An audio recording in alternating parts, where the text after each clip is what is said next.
Marcus Pryor had never imagined that the key to his peace of mind would lie in the creaking hinges of an old barn on a forgotten patch of land in rural Oregon. But when he left Portland and drove 3 hours south into the misty hills, it was precisely this barn, with its weathered beams and rusting tin roof, that drew him in and convinced him that he had found a place where no one would care about who he was, what deadlines he had missed, or what mistakes he had made in his career. Marcus had worked as a journalist for more than a decade, digging into stories that promised the sort of recognition that never quite arrived, and after years of watching younger colleagues with sharper smiles and fewer principles climb over him on the editorial ladder, he decided that the only sane thing left was to retreat from the noise of the city. He did not buy the property for investment or for the charm of the countryside. He bought it because he wanted to disappear into a place where the silence was so thick that it swallowed every anxious thought before it had the chance to fully form. The barn, as he first saw it, looked like it had not been touched in 50 years. Its doors sagged on crooked hinges, the loft was cluttered with bird nests, and a broken plow rested in the corner like a forgotten relic of another century. Yet Marcus felt something almost sacred in the way the building stood there, half dead but unyielding, and he told himself that if he could bring this place back to life, then maybe he could do the same with himself. In the first weeks after moving in, he allowed the barn to dictate his rhythm. He would rise late, make coffee strong enough to taste like punishment, and then spend hours inside, brushing away cobwebs, stacking discarded boards, and imagining how he might one day turn the structure into something more than a hollow carcass of wood. His neighbors were polite but distant, people who had long ago decided that friendliness should not extend beyond a wave on the gravel road, and Marcus was grateful for that. He wanted no obligations, no dinner invitations, no explanations of who he was or why he had chosen this place. The only unwelcome attention came in the form of thin envelopes that began to appear in his mailbox, each one bearing the embossed logo of the local homeowners association. At first he laughed, thinking it was a clerical mistake, because his land was clearly beyond their jurisdiction. The property deed he had signed stated that the farm was excluded from the suburban developments creeping up from the valley. Still, the letters came. Reminders of dues he did not owe, threats of penalties he could not comprehend, and increasingly aggressive language that suggested the barn itself fell under their authority as a secondary structure requiring taxation. Marcus threw the first few envelopes into the fireplace, watching the flames consume the neat legal jargon, but he could not ignore the persistence with which they arrived. It was as though the barn had become visible to an eye he could not see, an eye determined to remind him that he was never truly outside the reach of order and rules. One evening, after a rainstorm had drenched the valley and left the barn smelling of damp earth and mildew, Marcus walked out with a flashlight and noticed something that unsettled him.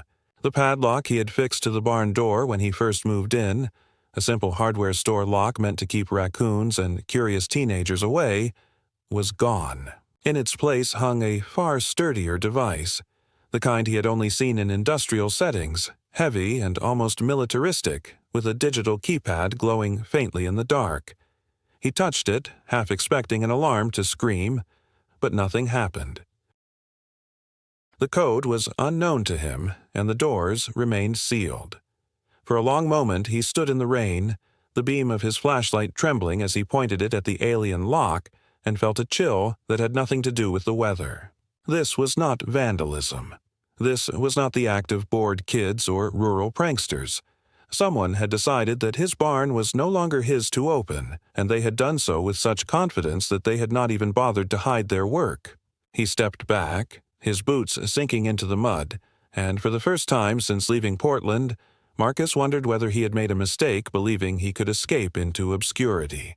The barn that had promised him solitude had just revealed itself as something else entirely, something claimed, repurposed, and waiting, and he understood with a slow, sinking dread that he had walked into a story larger than any he had ever dared to publish.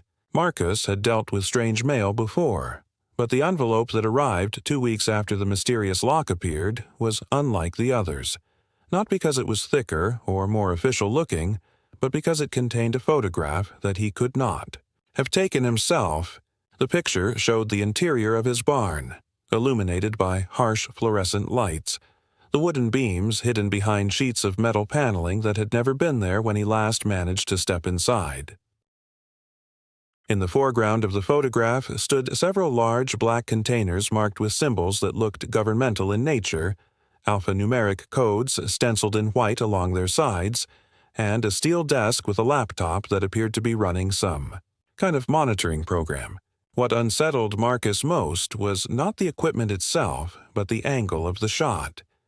It had been taken from a corner of the loft he had once climbed into when clearing out bird nests, a place that only someone who had actually been inside could have reached.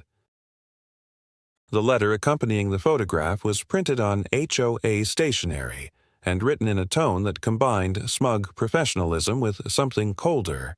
It declared that his property was now subject to a special infrastructure assessment because of the repurposing of secondary structures for community security purposes. At the bottom, instead of a signature, there was only a stamped line, HOA, Compliance Division. Marcus sat at his kitchen table staring at the photograph for what felt like hours, his mind stumbling over the impossibility of it. He had not been inside that barn for weeks, not since the new lock had been installed, and he had not seen any trucks, workers, or construction equipment in the area. He lived alone, and no one had access to his land except for the occasional delivery driver who left packages by the gate. Yet here was proof that the barn was no longer what it seemed. His first instinct was to drive to the county sheriff's office, but the thought of trying to explain to some tired deputy that his barn had been secretly converted into something resembling a government facility by a homeowners association felt absurd, the kind of story that would earn him a patronizing smile and a suggestion to get some rest. Still, he could not sit idly by. He decided to start small, to gather information before confronting anyone directly. The following morning, he drove into town and stopped by the municipal office, hoping to find some record of new permits or property adjustments. The clerk, a middle-aged man with thinning hair and the air of someone who had seen every kind of complaint imaginable, typed Marcus's address into the system and frowned. After a pause, he turned the monitor slightly away from Marcus as if instinctively shielding it. "It looks like your parcel has been flagged for federal jurisdiction," he said carefully, his voice lower than before. "But I can't see the details. That's restricted." When Marcus pressed, the clerk leaned in and spoke quietly. "If I were you, I'd let it be. Jurisdictional overrides don't happen by accident. If they marked your property, it means somebody with power wants it that way." He handed Marcus a printed sheet that contained only the barest of information: parcel number, coordinates, and a notation reading, "Active Federal Assessment. Do not alter." Driving back through the winding road, Marcus felt the unease in his chest thicken into something darker. He stopped at a diner on the way, trying to calm himself with coffee, but as he sat in the booth he noticed a man 2 tables away who kept glancing at him in the reflection of the window. The man was dressed like an ordinary traveler, denim jacket and baseball cap. But when Marcus stood to leave, the stranger paid his bill instantly and walked out at the same time. They ended up side by side at the counter where the waitress had left the checks. The man picked up his change, looked directly at Marcus, and said in a voice that was perfectly casual but lined with intent, "Sometimes the best thing you can do is pay what they ask." Then he walked out, leaving Marcus frozen in place, the words sinking into him like a warning disguised as advice. When Marcus returned to his property, he found another envelope wedged into the frame of his front door. No postage, no name, just his address scrawled in pen. Inside was a single sheet of paper with a short message. "Your barn has been designated. Do not interfere. Payment due in 10 days. There was no indication of how much the payment was, no account number, no return address, nothing except the command. It read less like a bill and more like an ultimatum. That night, he tried to sleep but kept waking to faint mechanical sounds outside, the low hum of an engine idling in the distance, the scrape of gravel shifting as though a vehicle had turned slowly at the edge of his driveway. He peered through the curtains but saw nothing in the darkness. On the third night, unable to take the tension, Marcus walked down to the barn with a crowbar in hand, determined to force his way inside no matter what kind of lock had been placed on the door. To his surprise, the keypad lock was gone, replaced by a simple padlock identical to the one he had originally installed, as if the entire episode had been erased. But when he pried the door open and stepped inside, the sight that greeted him was nothing like the dusty emptiness he had once known.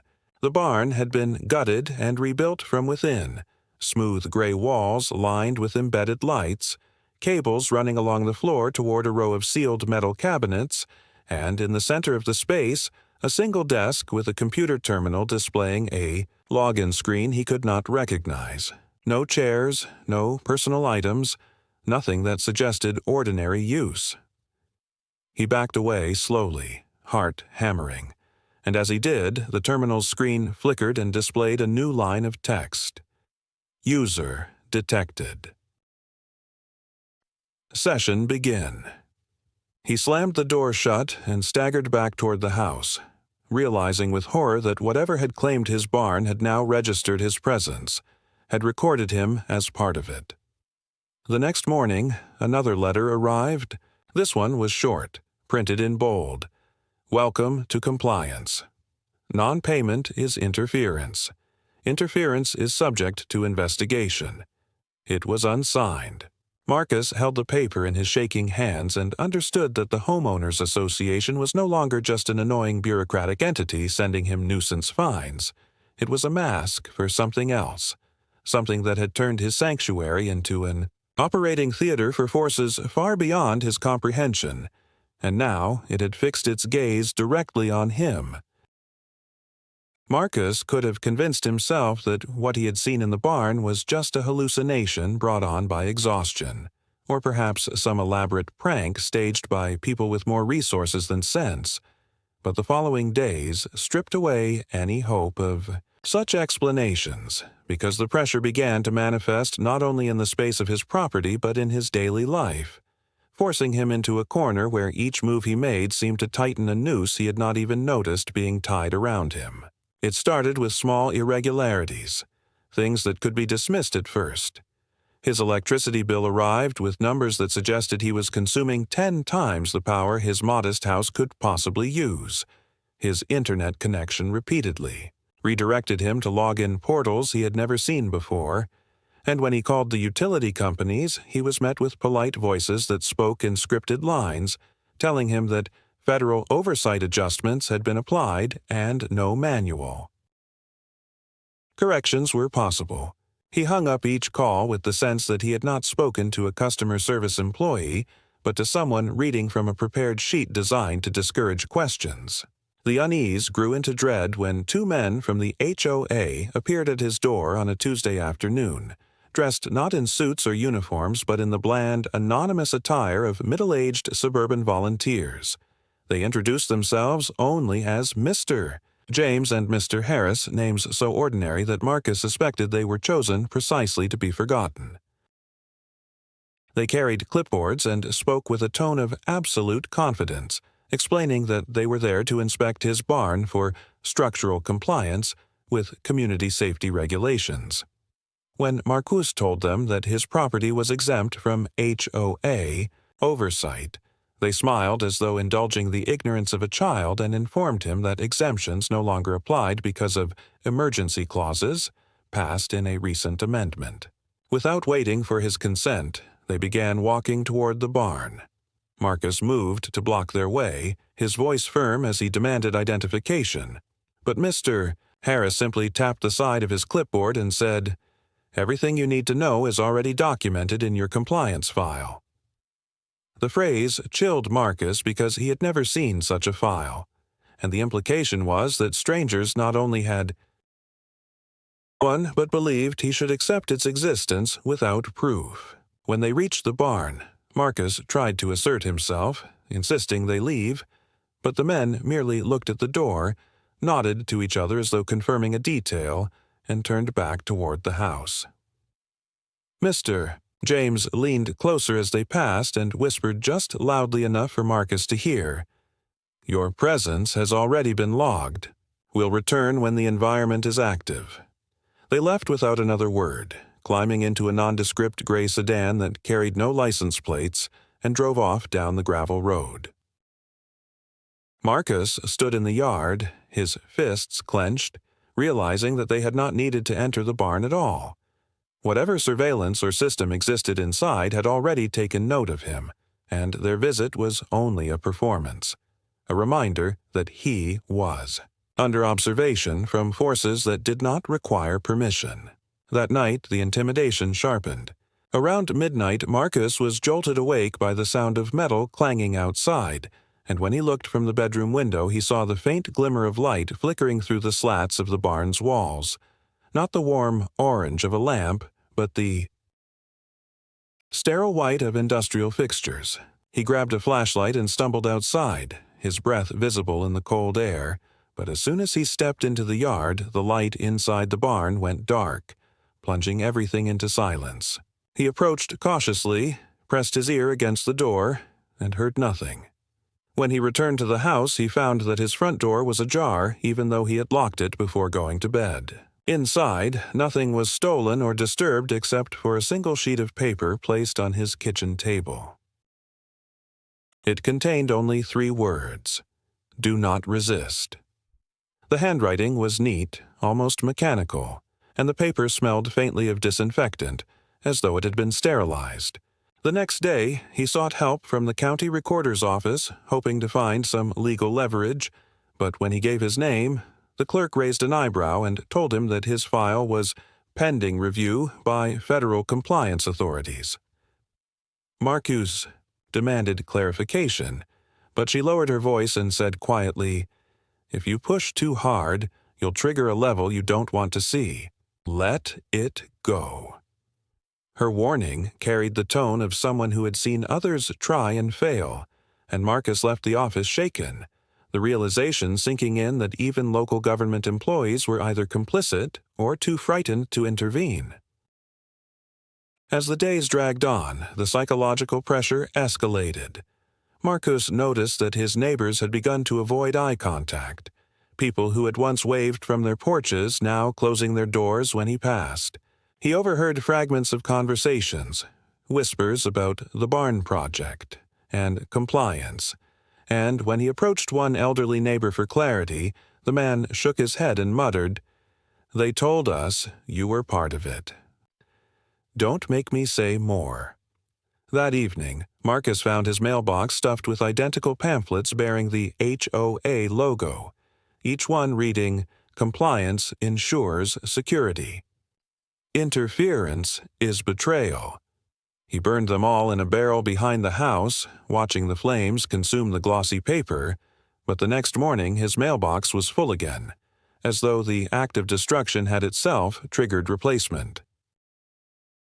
The most terrifying moment came when Marcus tried to seek refuge in his own car, thinking he might drive away for a few days and regain perspective. As he sat behind the wheel, he noticed a new sticker on the inside of his windshield, an adhesive tag with a barcode and the words, "Registered user, active."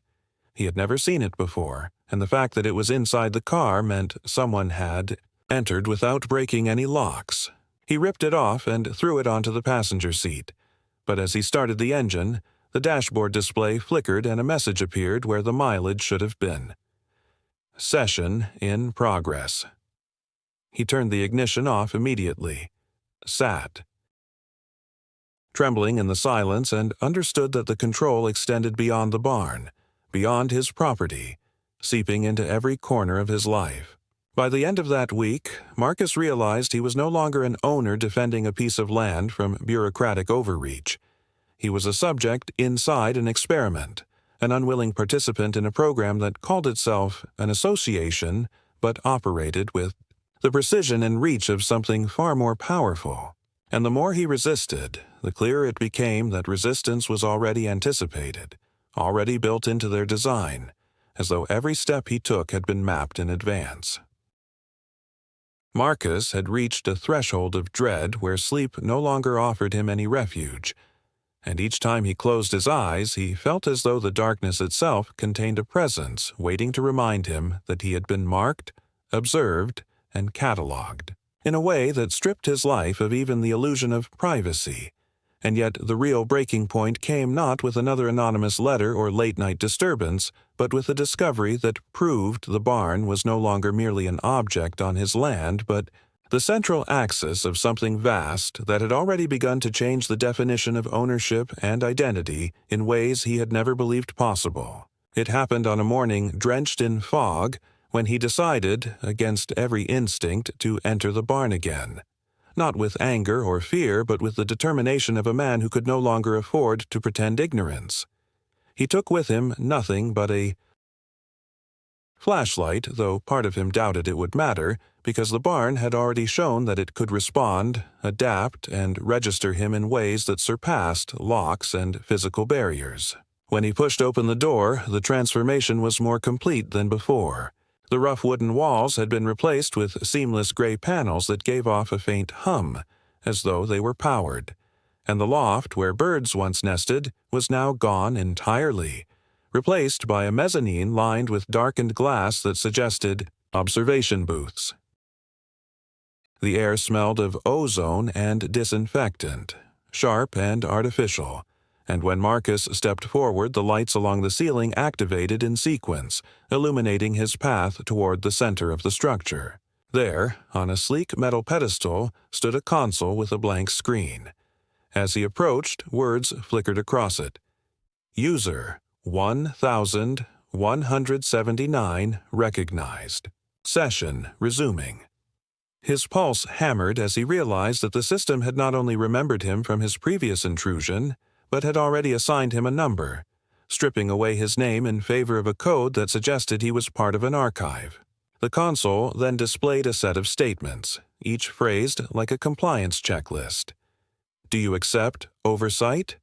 Do you acknowledge security priority? Do you consent to monitoring? The options were simple: yes or non-compliance. Marcus did not touch anything, and after a long pause the console added another line. Response recorded. File updated. The implication was chilling. Silence itself had become an answer.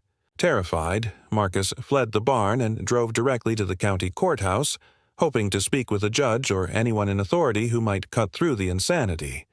But when he arrived and requested access to his property documents, the clerk at the desk returned with a folder that left him speechless. Inside were forms he had never seen before, signed with his name in neat cursive that resembled his handwriting but was not his, each one authorizing infrastructure repurposing and integration with federal compliance protocols. The dates matched. The weeks after he had moved in, as though he had been signing documents in his sleep. He demanded to know where these papers had come from, but the clerk, visibly uneasy, whispered that they had been filed electronically from his own address. Marcus protested that he had no such system, but she shook her head and said, "The system shows otherwise, and if it shows it, then it is considered real." Those words crushed him more than any threat, because they revealed the true weapon being used against him. Not violence, not intimidation, but the ability to overwrite reality with records, to fabricate an existence that became official simply because it was entered into a database. When he returned home, his neighbors were gathered at the edge of his driveway, their expressions caught between fear and curiosity. One of them, a woman named Judith who had previously kept her distance, approached him cautiously and asked, "What is it they're building in there?" Marcus tried to explain that he had nothing to do with it, but she interrupted with a look of pity. "They told us you volunteered, Marcus. They told us you wanted this. You're part of the training now." He asked who had told her, but she refused to answer, retreating quickly to her porch. The others followed, leaving Marcus with the heavy realization that his isolation was no longer voluntary. His entire community had been given a narrative about him, one he could not correct, and that narrative was being treated as truth. That night, unable to suppress his desperation, Marcus returned to the barn once more, this time determined to find physical evidence he could take to someone. Photographs, documents, anything that would prove the place had been altered against his will. Inside, he noticed something new, a faint buzzing sound from behind one of the wall panels. He pried it open with a screwdriver and discovered a network of cables leading into a hidden compartment. Inside was a small metal box with a flashing light and a label that read simply, Relay Node 7B. When he touched it, the light changed from green to red, and instantly the console in the center of the barn came to life again, projecting not text, but live video feeds onto the walls. What Marcus saw froze him in place. Dozens of other barns, garages, and warehouses across different landscapes. Suburban streets, rural fields, coastal towns, all outfitted with the same gray interiors, all containing the same consoles, and in several of them he saw people like himself standing uncertainly, staring at the screens. They were not alone, and neither was he. The HOA, or whatever was hiding behind that mask, was replicating this program everywhere, silently converting private spaces into nodes of a network that spanned far beyond his county. The console then displayed a message across all feeds simultaneously. Training environments active. Compliance phase initiated. Marcus staggered back, his breathing ragged, and realized the scale of what he was facing. This was not harassment. This was not a petty power grab by a suburban committee. This was a coordinated transformation of private property into infrastructure for something vast, something that called itself training but looked more like conscription. And by stepping inside, by merely existing on that land, he had been conscripted. He rushed back to the house, determined to pack his belongings and leave. But when he tried to book a hotel online, his credit card was declined with a notice that the account was frozen, pending identity verification. When he attempted to call his bank, an automated voice told him, "Your inquiry has been logged. Please remain at your registered address for verification." Panic flared as he realized escape had already been cut off. The barn was not only transforming physically, but had begun to transform him in records and systems, binding him to its existence. He was no longer Marcus Pryor, journalist who had chosen to live quietly in rural Oregon. He was user 1179, subject of compliance training, locked in place by a network that had rewritten his identity with bureaucratic precision. Sitting alone in the dark kitchen, Marcus finally understood that his fight was not about resisting HOA dues or protecting an old barn. It was about whether a person could be erased and rebuilt by paperwork, databases, and the quiet machinery of authority, whether he could keep even a shred of himself intact when every system around him insisted that he was something else. And with that realization came the cold certainty that, if he did not act soon, his silence would no longer be recorded as defiance. It would become the final consent they needed. Marcus had lived his entire adult life believing that truth was something one could capture with evidence, that facts were solid enough to resist distortion, and that even when institutions lied, there was always a crack through which reality shone.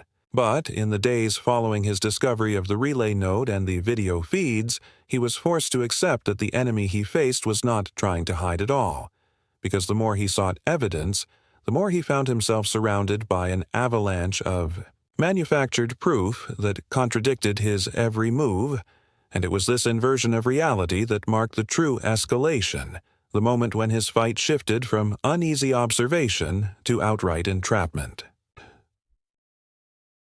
It began when a thick envelope arrived by courier, stamped with an official-looking seal that bore both the HOA insignia and a federal eagle, and inside Marcus found a set of court summons papers demanding his appearance before a compliance tribunal. The documents accused him of interfering with federal property, of tampering with secured training equipment, and of obstruction of community integration protocols. Attached was a copy of a contract with his forged signature authorizing the barn's conversion into a federal training site, and included were invoices showing regular payments supposedly withdrawn from his bank account as proof of his consent. He stared at the numbers, recognizing account details that were correct but knowing with certainty that the withdrawals had never happened. Yet his bank records now reflected them as if they had always existed. Terrified, Marcus drove to the sheriff's office to report fraud, only to be met with an expression of weary resignation from the deputy who listened. The man leafed through the papers, shook his head, and told Marcus in a quiet voice that cases involving compliance tribunals were outside local jurisdiction. When Marcus protested, the deputy leaned closer and said, "I'll give you some advice, off the record. People who try to fight this don't end up winning. They end up erased, as if they never existed. If you want to survive, don't resist them in public. Whatever you do, don't show up at that tribunal. Stay quiet. Stay invisible." Marcus left the office with his heart pounding, realizing that even law enforcement either feared or served the same machinery that had claimed his barn. The harassment took on a sharper, more physical edge. One evening as he returned from town, he found his driveway blocked by a white van with no license plates. 3 men stood by it, dressed plainly but with the posture of professionals, and without introduction they informed him that they were there to conduct a safety inspection. When Marcus demanded identification, one of them produced a badge that looked official enough to frighten him, but generic enough to leave doubt. They walked directly to the barn, carrying metal cases, and when Marcus tried to follow, the tallest of the 3 turned to him and said with unsettling calm, "You don't need to be inside during this phase. Your role is observation." He was too afraid to challenge them, and so he stood in the yard, listening as metallic clanging echoed inside the barn. After an hour they emerged, placed the cases back into the van, and left without another word. When Marcus dared to step inside afterward, he found the console projecting new instructions. Phase 2 initiated. Subject integration pending. He felt his knees weaken as he realized they were no longer merely using his property. They were preparing to use him. The psychological pressure spread to every corner of his life. His mail now arrived with duplicates: 2 electric bills, 2 property tax notices, 2 sets of jury duty summons, each pair contradicting the other, one version normal and the other stamped with compliance oversight. Even his driver's license, when he checked it, bore a new line in small print: affiliated entity, training user. He had never requested such a change, but the plastic card in his wallet was undeniable proof to anyone who saw it. At the grocery store, the cashier paused while scanning his items, glanced at his license when he paid with his card, and asked in a lowered voice, "Are you one of them?" Marcus denied it desperately, but the look in her eyes told him she no longer believed him. The worst came when his bank accounts were frozen entirely, and he received a letter informing him that his financial records had been merged into a compliance trust under federal supervision. Stripped of access to his own money, Marcus tried to withdraw cash at an ATM only to have the machine swallow his card and print a slip that read, "Session active. Funds inaccessible." Furious and frightened, he smashed the slip in his fist and walked back to his car, only to find a folded note tucked under his windshield wiper. Every action is recorded. Non-payment escalates integration. The community around him began to close in, not with violence, but with silence. His neighbors no longer waved at him. Children who once played near the road now avoided his property entirely, and one evening he heard them whispering the word training, as though it were a curse. The isolation was suffocating. Yet Marcus realized that this was precisely the tactic being used, to cut him off from any source of credibility or help, to trap him in a narrative where he was already guilty. By the end of the week, he received an email from an address he did not recognize, containing only a single sentence. "You have been scheduled for observation exercises." There was no attachment, no instructions, but when he walked out to the barn, later that evening, the console displayed the same phrase. It was no longer about property, it was about him, his body, his mind, his compliance. Standing there in the sterile glow of the barn's lights, Marcus understood with terrible clarity that the escalation was not a threat of what might come. It was already happening, and his struggle to deny it was becoming meaningless. The barn had ceased to be a building. It was now a machine, and he was no longer its owner, but its subject. Marcus had always imagined that if his life ever reached a breaking point, it would come with a dramatic confrontation, shouting voices, flashing lights, or the kind of explosive chaos he had once written about in news stories that thrilled readers. Yet when the true climax arrived, it was quieter, stranger, and more terrifying than anything he had expected, because it was not a single moment of violence, but a sequence of events that revealed how completely he had been absorbed into the machinery of compliance and how little remained of the life he had tried to build in the shadow of that old barn. It began on a night when he was sitting in the kitchen, staring at the empty coffee mug in his hands, trying to will his heart to slow down, when he heard the unmistakable sound of engines approaching. Unlike the occasional van or unmarked car, this was a convoy. Multiple vehicles crunching gravel in unison, headlights slicing through the dark as they rolled to a stop at the edge of his property. Marcus crept to the window and watched as figures emerged. Not the plain men with clipboards, but teams of individuals in dark uniforms carrying cases and equipment that glinted under the moonlight. They moved with the precision of professionals, forming lines as they advanced toward the barn, and Marcus realized with a sinking dread that this was not another inspection. It was an operation. He considered running, grabbing what little he could and disappearing into the woods, but when he turned he saw that his front door was already ajar.